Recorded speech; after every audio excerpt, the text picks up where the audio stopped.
Since leaving the royal family last year, the Duke and Duchess of Sussex have carved out new lives for themselves in the US. Their American lifestyle has seen them sign huge deals to produce content for Netflix and Spotify.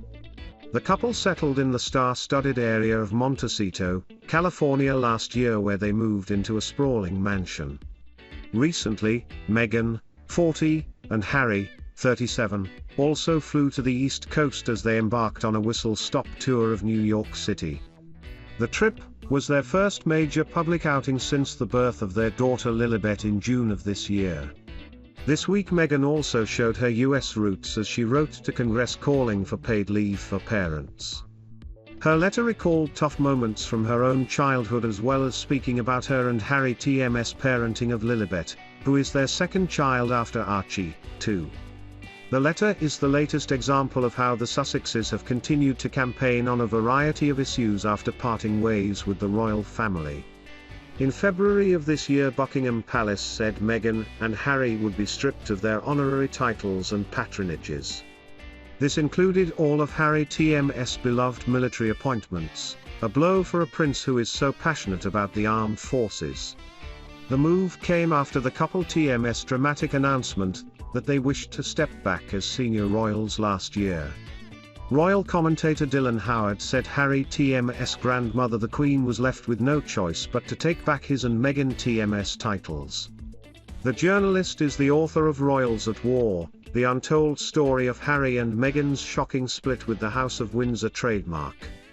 He spoke about the Sussexes losing their titles in the 2021 documentary, Secrets of the Royal: The Markles vs. the Monarchy trademark. He said, "I think Harry wanted it both ways. He wanted to be able to live a life free of responsibility but still make change. And the reality was, the Sussexes in another country are isolated from everything the royal family means. And that puts the royal family at peril. So, the Queen had no choice but to strip them of the titles." After a 12-month review of Harry and Meghan TM's positions by the palace, the Queen confirmed in February of this year that the couple would not return as working members of the firm. She also confirmed that the Sussexes would be stripped of their patronages of the various organizations they represent. Harry, who served on the front line in Afghanistan, was forced to relinquish his role as patron of several military organizations.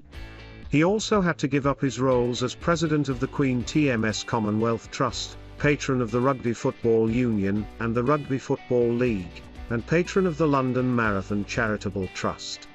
Meghan had to give up her patronages of the Royal National Theatre and the Association of Commonwealth Universities, as well as her role as vice president of the Queen TM's Commonwealth Trust.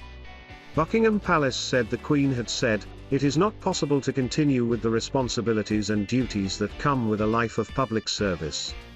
Its statement said the royal family was saddened by Meghan and Harry TM's decision to leave, adding that the Duke and Duchess remain much-loved members of the family.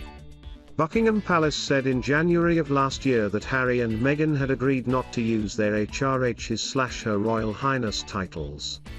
The Queen said that after many months of conversations an agreement had been reached with the Sussexes about their titles and that they would repay $2.4 million of taxpayer TM's cash for the refurbishment of Frogmore Cottage.